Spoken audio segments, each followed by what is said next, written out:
بسم الله الرحمن الرحيم لا حول ولا قوة إلا بالله العلي العظيم. أعوذ بالله من الشيطان اللعين الرجيم. بسم الله الرحمن الرحيم.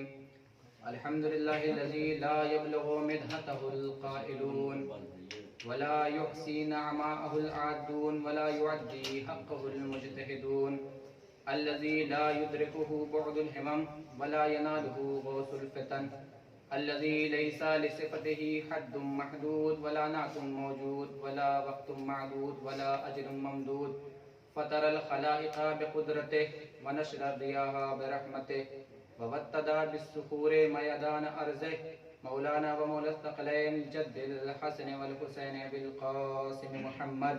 اللهم صل على محمد وعلى آل بيته الطيبين الطاهرين المعصومين المنتجبين المظلومين، ولعنة الله على أعدائهم أجمعين من يومنا هذا إلى قيام يوم الدين. أما بعد، فقد قال الله تبارك وتعالى في القرآن المجيد: بسم الله الرحمن الرحيم. ذلك الكتاب لا ريب فيه هدى للمتقين. صلوات پر محمد وآل محمد. اللهم صل على محمد وآل محمد وعجل. معزز سامعین اکرام، برادران ایمان، آپ کے سامنے کچھ عرض کرنے سے پہلے گزارش ہے کہ ایک مرتبہ سورہ الحمد اور 3 مرتبہ سورہ توحید کی تلاوت فرما کر مرحوم سید ابن حسن کربلائی ابن محمد تقی، مرحومہ حسین بانو بنت رونق حسین، صافیہ بیگم بنت قربان علی، اسما بیگم بنت سید محمد نواب، مرحومہ اصغری بیگم بنت مرزا صالح حسین کی ارواح کو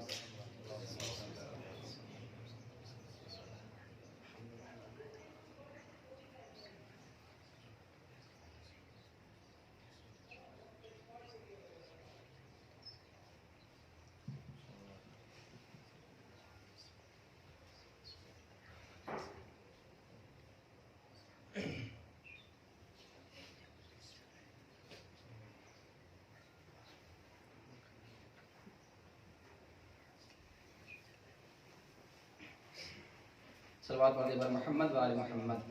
اللهم صل على محمد وآل محمد. عزیزان محترم، وقت بہت کم ہے. اس کم وقت میں چند باتیں آپ کے سامنے پیش کرنی ہیں.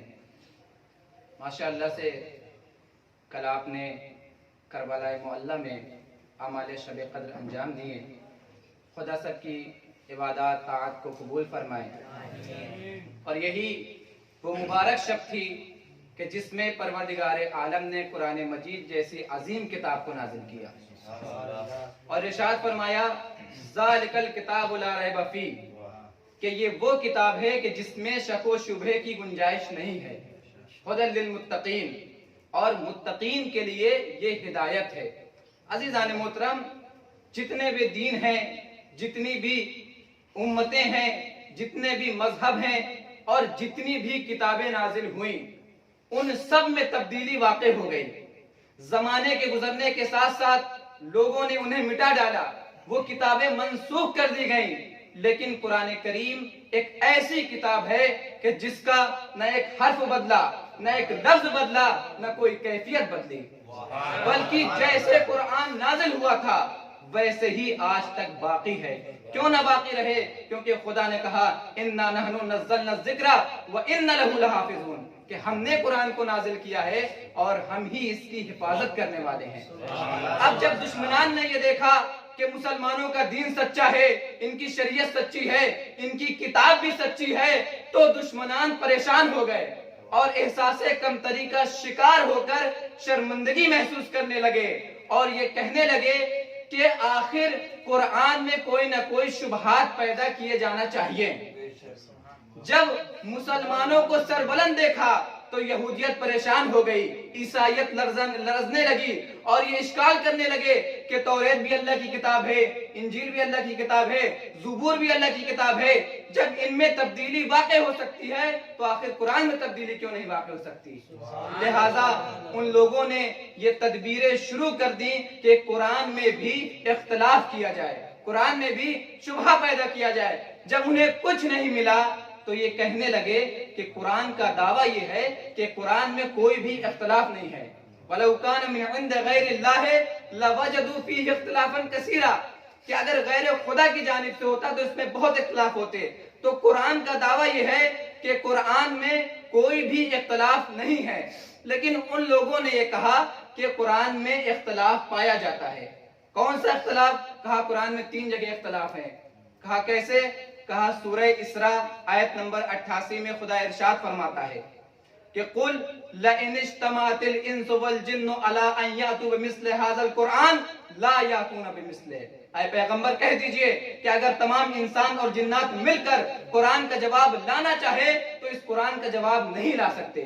اس کے بعد سورہ ہود آیت نمبر 13 میں ارشاد ہوتا ہے قُلْ فَأْتُوا بِعَشْرِ سُوَرٍ مِثْلِهِ، کہ اے پیغمبر ان سے کہہ دیجئے کہ قرآن کے 10 سوروں کا جواب لے آئے۔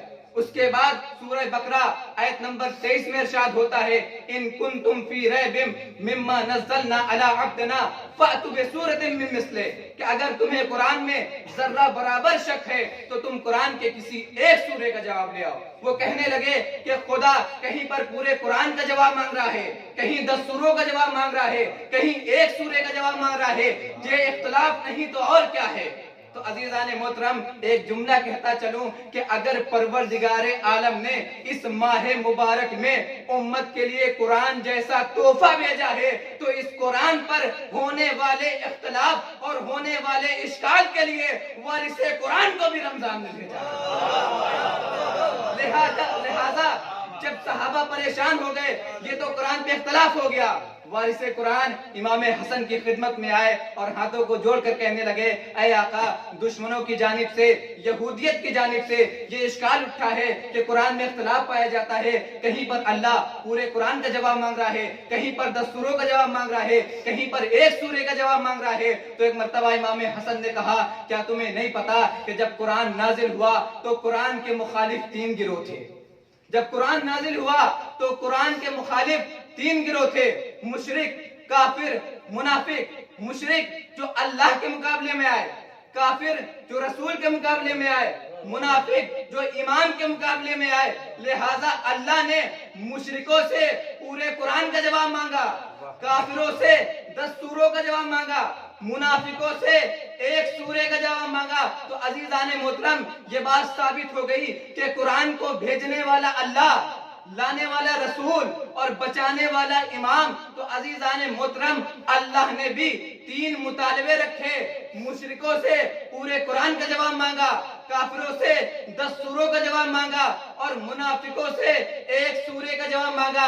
جیسے ہی صحابہ نے یہ سنا، صحابہ ایک مرتبہ مسحور ہو کر ایک ساتھ یہ کہنے لگے اشہد انکا کنت للرسول ولدا وللقرآن سندا، اے پیغمبر کے بیٹے، اے فرزند رسول، اے وارث قرآن، ہم گواہی دیتے ہیں کہ آپ رسول کے لیے ولد اور قرآن کے لیے سند ہیں۔ ارے یہ ہے امامت کا مرتبہ کہ ساری امتوں کے لیے قرآن سند ہے، چاہے بریلوی ہو، چاہے شافعی ہو، چاہے مالکی ہو، چاہے حنبلی ہو، چاہے اہل حدیث ہو، سب کے لیے قرآن سند ہے۔ ارے یہی تو فرق ہے امت میں اور امام میں کہ امت کے لیے قرآن سند ہے، قرآن کے لیے وارث قرآن حسن مجتبیٰ کی ذات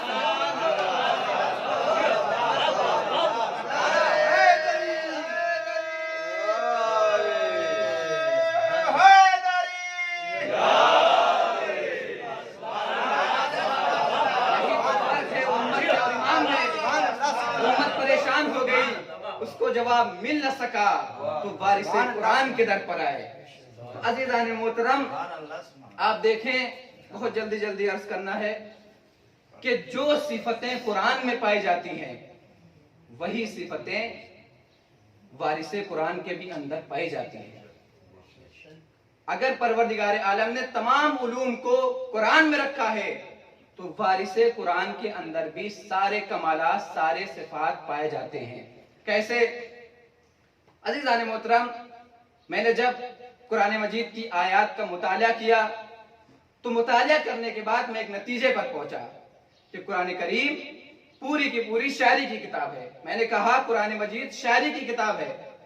اب ہسٹری کے جاننے والے ایک صاحب بیٹھے تھے، وہ کہنے لگے مولانا آپ نے کیسے کہہ دیا کہ قرآن شاعری کی کتاب ہے؟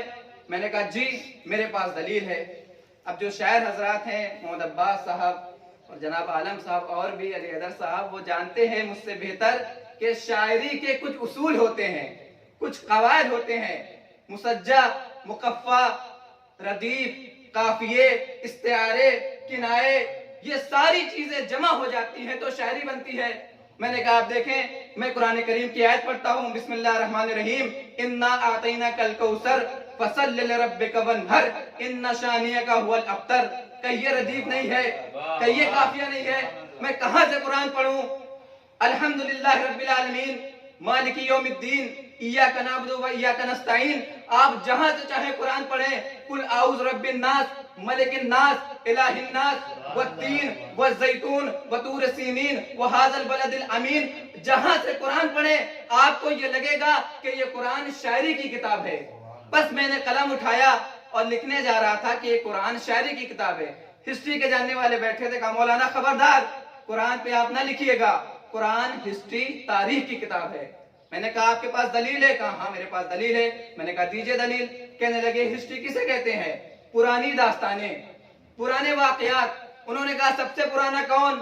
میں نے کہا آدم۔ کہا کئی اس میں آدم کا ذکر نہیں ہے، کئی اس میں نوح کا ذکر نہیں ہے، کئی اس میں ابراہیم کا ذکر نہیں ہے، کئی اس میں موسیٰ کا ذکر نہیں ہے، کئی اس میں پیغمبر کا ذکر نہیں ہے، کئی اس میں امتوں کا ذکر نہیں ہے، لہٰذا یہ قرآن ہسٹری یعنی تاریخ کی کتاب ہو گئی۔ اب میں نے قلم اٹھایا اور میں نے چاہا کہ اس پر لکھوں یہ قرآن کتاب تاریخ ہے۔ وہاں پر ایک وکیل صاحب بیٹھے تھے، وہ کھڑے ہو گئے، کہا مولانا خبردار قرآن پہ کچھ نہ لکھیے۔ میں نے کہا کیوں؟ کہا قرآن قانون کی کتاب ہے، کہا قرآن قانون کی کتاب ہے۔ میں نے کہا آپ کے پاس کوئی دلیل ہے کہ قرآن قانون کی کتاب ہے؟ کہا ہاں میرے پاس دلیل ہے۔ کہا آپ دیکھیں کورٹ میں سب سے زیادہ جو مسئلہ آتا ہے وہ میراث کا آتا ہے، قرآن میں پوری کی پوری میراث کی بحث موجود ہے، للذکر مثل حظ الانثیین، کہ مردوں کو عورتوں کے مقابلے میں ڈبل حصہ ملے گا۔ میں نے کہا صرف ایک قانون؟ کہا نہیں اور بھی قانون ہے، والوالدات یرضعن اولادہن حولین کاملین، کہ مائیں اپنے بچوں کو 2 سال دودھ پلائیں، تو قرآن میں دودھ پلانے کا بھی قانون ہے، مال بانٹنے کا بھی قانون ہے۔ میں نے کہا بس 2 ہی قانون؟ کہا نہیں، آج کل بنی آدم کے درمیان سب سے بڑا مسئلہ جھگڑے کا ہے۔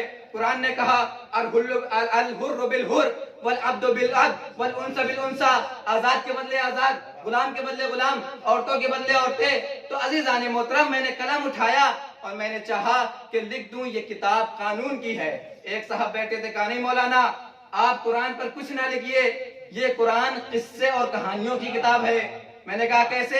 کہا قرآن کہہ رہا ہے نحن نقص علیک احسن القصص، سورہ یوسف کے بارے میں خدا نے کہا اے پیغمبر ہم آپ کو بہترین قصے سنانے والے ہیں۔ تو عزیزان محترم میں پریشان ہو گیا، میری سمجھ میں نہیں آیا کہ ایک وقت میں یہ قرآن شاعری بھی ہو گئی، تاریخ بھی ہو گئی، کتاب قانون بھی ہو گئی، کتاب شریعت بھی ہو گئی، اور قرآن نے کہا ھدی للمتقین کہ یہ قرآن متقین کے لیے ہدایت ہے، کتاب ہدایت بھی ہو گئی۔ میری سمجھ میں نہیں آیا کہ ایک وقت میں قرآن میں اتنے سارے کمالات کیسے جمع ہو سکتے ہیں۔ ایک مرتبہ کہنے لگے مولانا آپ ایسا مت کہیے۔ میں نے کہا کیوں؟ کہا اس لیے کہ اگر آپ نے قرآن میں شک کیا تو لوگ آپ پر شک کرنے لگیں گے۔ میں نے کہا کیوں؟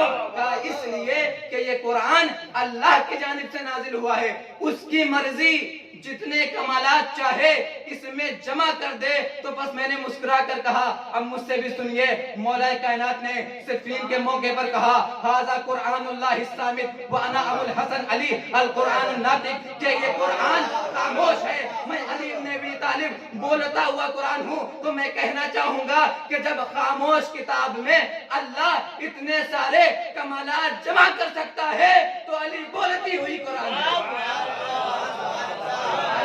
بولتی ہوئی قرآن ہے، بولتا ہوا قرآن ہے۔ علی کے اندر خدا تمام کمالات و صفات کو جمع کر دے تو پھر تعجب نہ کریے گا. اسی لیے علی کے بارے میں کہا گیا اعلمکم علی اتقاکم علی اشجاکم علی اسقاکم علی, کہ دیکھو تم میں سب سے زیادہ جاننے والا علی, سب سے زیادہ انصاف کرنے والا علی, سب سے زیادہ متقی علی, سب سے زیادہ سخی علی, سب سے زیادہ شجاع علی. ارے میں علی کی کیا بات کروں اے آقا, اگر آپ کے دست پر ذوالفقار بھی آ جائے تو آپ کی لہو کی گرمی اور ہاتھوں کی نرمی ذوالفقار کو بھی اتنی بابصیرت بنا دیتی ہے کہ 70 نسلوں کو دیکھ سکتے.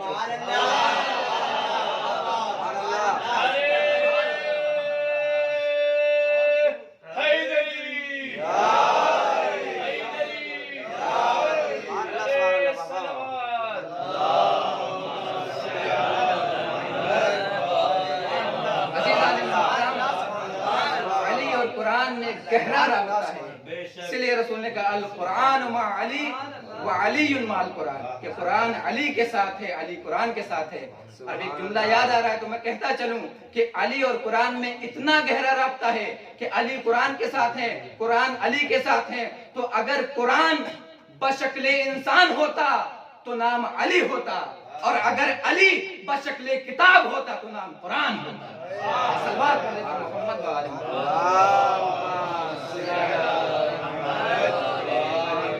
عزیزان محترم, یہ وہ قرآن ہے کہ جس میں شک و شبہ کی کوئی گنجائش نہیں ہے. قرآن مجید کے 4 وجود ہیں, ایک مکتوبی وجود, ایک ملفوظی وجود, ایک ذہنی وجود اور ایک حقیقی وجود. جو قرآن ہمارے پاس لکھا ہوا ہے یہ مکتوبی وجود ہے. جو تلاوت کی جاتی ہے, مولانا عمران صاحب ماشاءاللہ تلاوت کرتے ہیں, تو تلاوت کیا ہوا یہ ملفوظی وجود ہوا. اور حافظان قرآن جو قرآن کو یاد کر لیتے ہیں یہ قرآن کا ذہنی وجود ہوا. قرآن کا مکتوبی وجود, ملفوظی وجود, ذہنی وجود ثابت ہو گیا. اب عزیزان محترم, قرآن کا حقیقی وجود کون ہے, قرآن کا اصلی وجود کون ہے؟ تو قرآن کریم میں ارشاد ہوتا ہے وَإِنَّهُ لَتَنزِيلُ رَبِّ الْعَالَمِينَ نَزَلَ بِهِ الرُّوحُ الْأَمِينُ عَلَىٰ قَلْبِكَ لِتَكُونَ مِنَ الْمُنذَرِينَ, کہ یہ قرآن اللہ کی جانب سے نازل ہوا جسے جبرائیل امین قلب پیغمبر پر لے کر آئے. تو عزیزان محترم, اس کا مطلب یہ ہے کہ قلب پیغمبر وجود رسول ہی حقیقی قرآن ہے, وجود رسول ہی حقیقی قرآن ہے. اب عزیزان محترم, اگر اس مکتوبی قرآن میں, قرآن کے مکتوبی وجود میں اگر کوئی شک کرے, پورا قرآن کوئی مانتا ہے, قرآن کی 6666 آیتوں کو مانتا ہے, لیکن قرآن کے اس مکتوبی وجود کی کسی ایک آیت میں اگر کوئی شک کرے تو تمام مسلمان یہ کہیں گے کہ وہ کافر ہو گیا, وہ اسلام سے خارج ہو جائے گا, وہ مرتد ہو جائے گا. عزیزان محترم, اگر کوئی قرآن کی ایک آیت میں اختلاف کرے, ایک آیت میں شک کرے تو وہ کافر ہو جاتا ہے. اب اگر کوئی ملعون قرآن کی 26 آیتوں کے بارے میں شک کرے,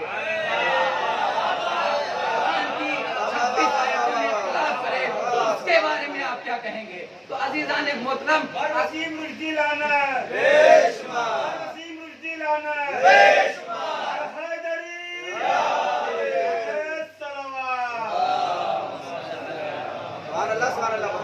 اگر کوئی ایک آیت میں شک کرے تو لوگ مسلمان کہتے ہیں, اگر 26 آیتوں کے بارے میں شک کرے اور لوگ اسے کافر مرتد کہے تو اس میں شک کرنے کی بات نہیں. عزیزان محترم, اگر قرآن مجید کی, یا یوں کہوں کہ اگر قرآن کے مکتوبی وجود میں اگر کوئی غلطی نکالے تو وہ اسلام سے خارج ہو جاتا ہے. اب اگر کوئی حقیقی قرآن پیغمبر اسلام کے بارے میں غلطی نکالے اور یہ کہے کہ معاذ اللہ ہذیان رکھتے تھے یا بھول جایا کرتے تھے تو پھر اس کے بارے میں کیا فتویٰ ہوگا؟ عزیزان محترم, وجود رسول ہی حقیقی قرآن ہے, پیغمبر کی ذات ہی حقیقی قرآن ہے. بس آخری منزل کی طرف آنا چاہتا ہوں. آپ دیکھیں کہ قرآن کریم کے نام قرآن میں کیا لیے گئے. ارشاد ہوتا ہے قاف والقرآن المجید, کہ یہ قرآن مجید ہے. انہ لقرآن کریم, کہ یہ قرآن کریم ہے. لقد آتیناک سبعا من المثانی والقرآن العظیم, کہ یہ قرآن عظیم ہے. تو قرآن مجید ہے, قرآن کریم ہے, قرآن عظیم ہے. اب عزیزان محترم, پیغمبر ہے حقیقی قرآن, حقیقی قرآن پیغمبر ہیں تو پیغمبر ہی مجید ہیں، پیغمبر عظیم ہے، پیغمبر کریم ہے۔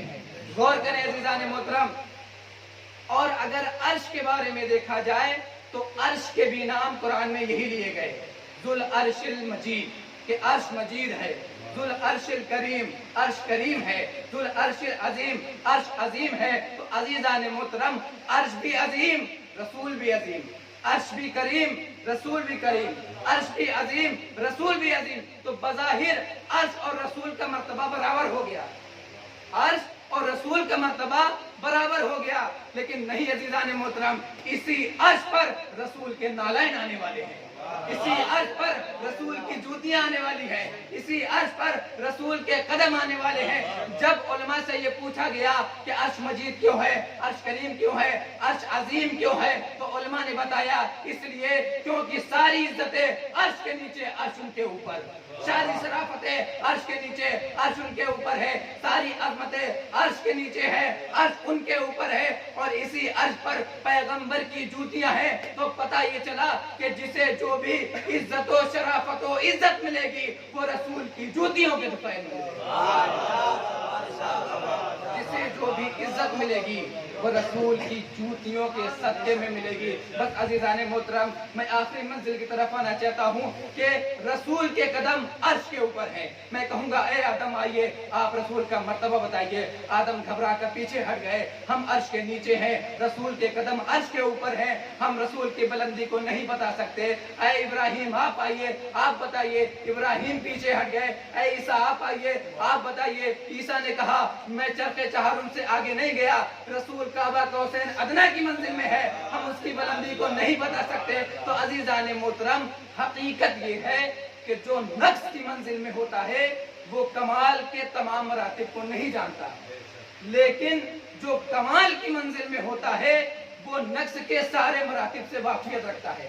مثال پیش کر دوں، اگر کوئی لڑکا، کوئی طالب علم 8ویں پاس ہے تو اسے ہائی اسکول کا پتہ نہیں، اگر ہائی اسکول پاس ہے تو اسے کیا پتہ انٹر کیا ہے، جو انٹر پاس ہے اسے بی اے کا نہیں پتا، جو بی اے پاس ہے اسے ایم اے کا نہیں پتا، جو ایم اے پاس ہے اسے پی ایچ ڈی کا نہیں پتا۔ لیکن اگر کسی کے پاس پی ایچ ڈی کی ڈگری ہے تو اسے ایم اے بھی پتا ہوگا، بی اے بھی پتا ہوگا، انٹر بھی پتا ہوگا، ہائی اسکول بھی پتا ہوگا۔ اگر بچے سے پوچھے جوانی کیا ہے وہ نہیں بتا پائے گا، جوان سے پوچھے بڑھاپا کیا ہے وہ نہیں بتا پائے گا، لیکن اگر بوڑھے شخص سے پوچھے تو وہ سب کچھ بتا دے گا، بڑھاپا بھی بتائے گا، جوانی بھی بتائے گا، بچپنا بھی بتائے گا۔ تو اس کا مطلب یہ ہے جو کمال کی منزل میں ہوتا ہے وہ نقص کے تمام مراتب کو جانتا ہے۔ اے آدم، اے موسیٰ، اے عیسیٰ آپ رسول کی بلندی بتائیے۔ سب پیچھے ہٹ گئے، ہم عرش کے نیچے ہیں، رسول کے قدم عرش کے اوپر ہیں، ہم نہیں بتا سکتے۔ اب رسول کی بلندی کون بتائے گا؟ تو یاد رکھیے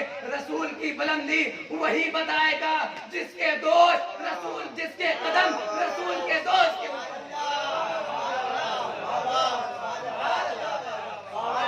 رسول کی بلندی وہی بتائے گا کہ جس کے قدم رسول کے دوست کے اوپر ہیں۔ اب آدم سے نہ پوچھے، ابراہیم سے نہ پوچھے، رسول حقیقی قرآن ہے، ان کے پاروں سے پوچھئے، ان کے لہتے جگر سے پوچھئے، جو نبوت کا ٹکڑا ہے ان سے پوچھئے۔ اور عزیزان محترم، بات عرض کر دوں، دیکھیں پوچھا اسی سے جاتا ہے کہ جن میں بتانے کی صلاحیت ہوتی ہے۔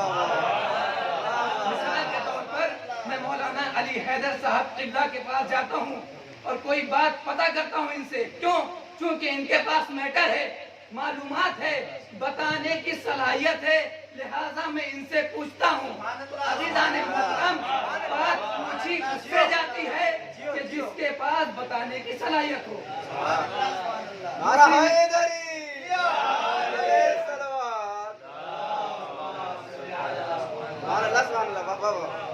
میں دوسری مثال پیش کر دیتا ہوں۔